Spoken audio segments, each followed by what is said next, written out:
وہ دیکھتے ساتھ وہ دوہا پیچھے گرے کو دیکھتے ساتھ مجھ پر درود پاک پڑھنا شروع کر دیتا. دوستو ایک بے جان چیز ہوگی پتھر وہ اگر آمنہ دے لال تے درود پڑھے تسی تے میں اشرف المخلوقات ہو کے درود نہ پڑھے تسی تے میں اشرف المخلوقات ہو گیا. آقا علیہ الصلوۃ والسلام نے درود نہ پڑھا تے اصحاب الباب کوئی شخص ہی نہیں ہے.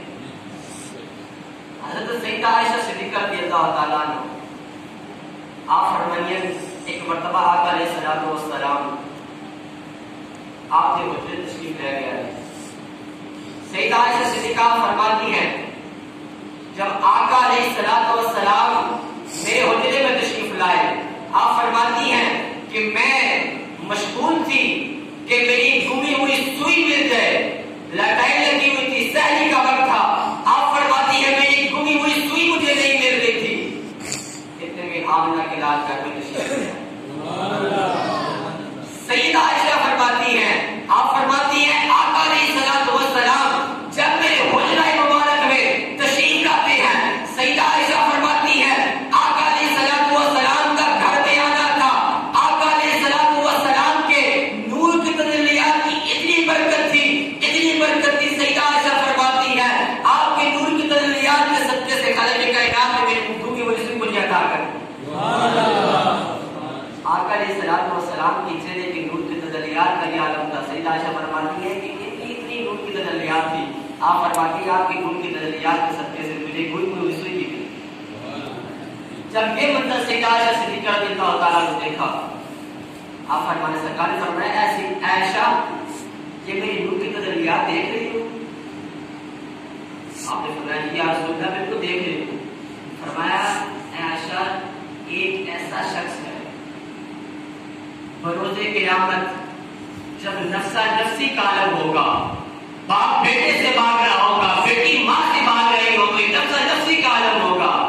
عائشہ یہ بدبخت شخص وہ ہوگا جو ان نور کی تجلیات کو دیکھ نہیں پائے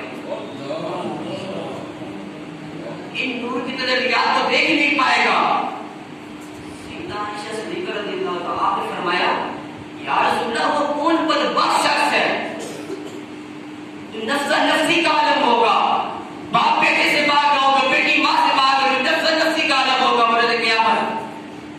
یا رسول اللہ وہ کون بدبخت شخص ہے جو ان نور کی تجلیات کو دیکھ نہیں پائے گا. تو سنے ایمان والو آقا علیہ الصلوۃ والسلام نے اپنی امت کو سبق دیا اور جملہ ارشاد فرمایا. آقا علیہ الصلوۃ والسلام نے ارشاد فرمایا اے عائشہ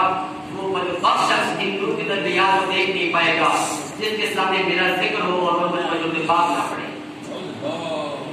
جس کے پاس میرا ذکر ہو محفل میں بیٹھا ہو سب کچھ کہا بھی جا رہا ہو اور وہ درود پاک نہ پڑے. فرمایا وہ ان نور کی تجلیات کو دیکھ نہیں پائے. تو آپ اٹھتے بیٹھتے درود پاک پڑھا کریں. اللہ تبارک و تعالیٰ ہم کو درود پاک پڑھنے کی توفیق عطا فرمائے. اور جو میں نے آیت کریمہ آپ کے سامنے بڑی یا الذین آمنوا ادخلوا فی السلم کافہ اللہ تبارک و تعالیٰ قرآن کریم فرقان حمید میں ارشاد فرماتا ہے اے ایمان والو اسلام میں پورے داخل ہو اسلام میں پورے داخل ہو. تو حضرت عبداللہ بن سلام رضی اللہ تعالیٰ فرماتے ہیں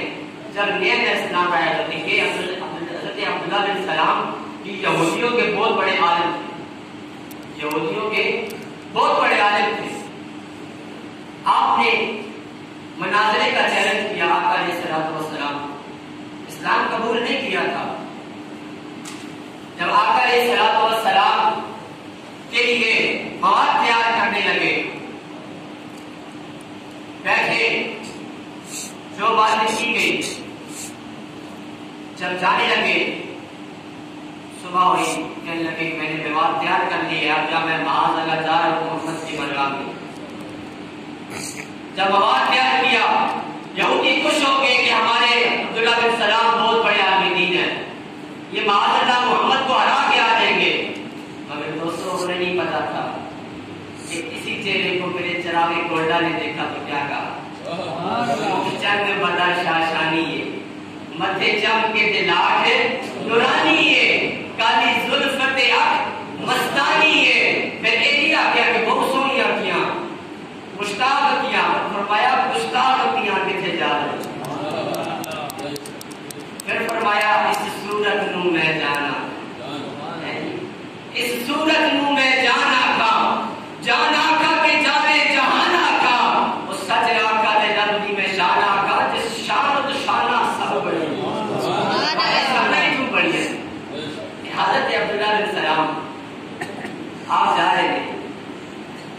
یہ چاند دیکھ رہے ہیں کہ عبداللہ بن سلام جاسن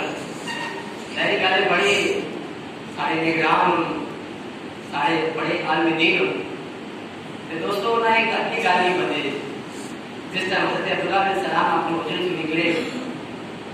ہوں جا رہے ہیں حضرت عبداللہ بن سلام اسلام قبول نہیں کیتا ہے مسجد نبی کی طرف جاندے ہیں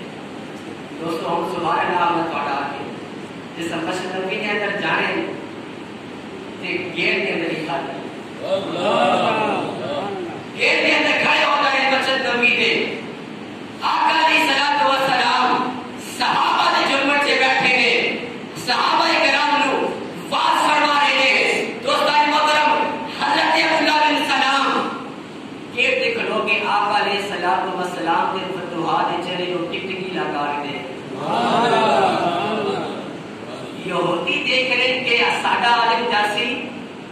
تو کمواد لے گیا سی جیت گیا سی لیکن عبداللہ بن سلام فتوحات دے چہرے کو ٹکٹکی لگا رہے ہیں حضرت عبداللہ بن سلام آقا علیہ الصلوۃ والسلام نے چہرے کو ٹکٹکی لگا کے دیکھ رہے ہیں دیکھتے دیکھتے کچھ بھی نزدیک بھی نہیں کہ واضح نصیب بھی نہیں کہ واپس آ گئے خوشی خوشی واپس میں آنے لگے چاڑے انہوں نے دیکھا انہوں نے کیا یقیناً دیکھتے تھے محسوس ہو رہے کہ عبداللہ بن سلام جیت گیا لیکن انہوں نے نہیں بتایا کہ دل کمری والے کو دے گیا انہیں اپنی گل نہیں بتائی کہ دل آقا علیہ الصلوۃ والسلام کی جھولی کے رکھ کے آ گئے فرمانے لگے کہ جی ایسا دسو تو جس مقصد دسو بھیجا چلے گیا ساتھ یہ دستے پہ کہ تسی کامیاب ہو گئے انہیں آخیا نہ پوچھو یار سب یہ دسا یقیناً انہیں یہ آخا سی مکھ چند بدلے شاشا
سرکار صلوات و سلام فرمایا ہے کہ اگر کسی شخص کے پاس کسی بندے کے پاس کوئی بھائی چل کے آ جائے اور وہ اسے معاف نہ کرے چل کے آ جائے معافی مانگنے کے لیے اور وہ بندہ اسے معاف نہ کرے فرمایا روز قیامت وہ میرے حوض کوثر کے قریب نہ زیادہ تو کوئی چل کے آ جائے کہ اس کا دلوں صاف کرو گے معاف کرو اللہ تبارک و تعالیٰ معاف کرنے کی توفیق عطا فرمائے اللہ تبارک و تعالیٰ کی مختصر حالتی پیش کی اللہ تبارک و تعالیٰ پہلے ماں بعد سائنس عمل والے کی توفیق عطا فرمائے دوستو زندہ رہو تو ایسے کہ ہر شخص کے احترام کرے دوستو مرو تو ایسے کہ تمہیں دشمن بھی اسلام یہ فطر نیت سماج پراپت فرما دی ہوں یہ دے کہ 6 پیران زائل نماز عید الفطر واجب پیچھے امام صاحب نے میرے منہ کے تشریف اللہ اکبر ٹھیک ہے اس کے بعد امام صاحب ثنا پڑھ سن سارے سارے سنا پڑھنی، اس کے بعد تکبیر اللہ اکبر کہہ کے آپ چھوڑ دے رہے پہلے، اس کے بعد پھر دوبارہ تکبیر کہنی، پھر آپ تھلے چھوڑ دے رہے، تیسری تکبیر ہو سی، اس کے بعد تکبیر کنا تک ہاتھ اٹھا کے پھر آپ پڑھ لیں گے، امام صاحب سورہ فاتحہ پڑھ سن، اس کے بعد سورت ملا سن، پھر اگر کوئی نماز سے طرح پھر دوسری رکعت سے جس طرح کھڑے ہو سن، پھر اس سے تکبیرہ پڑھ سن، پہلے آپ جانیں سورہ فاتحہ سی، سورہ فاتحہ کے بعد سورت ملانی، سورت ملانے کے بعد سورت میں دوسری رکعت، سورت ملانے کے بعد امام صاحب آپ 400 سب کرنا تھا ہاتھ اٹھانے، پھر آپ چھوڑ دیں گے، پھر آپ اٹھانے، پھر تک آپ چھوڑ دیں گے، تیسری تکبیر ہو سی اللہ کرنا تک ہاتھ اٹھا کے پھر پوری نماز ہوگی۔ اللہ تعالیٰ ہماری توفیق عطا فرمائے۔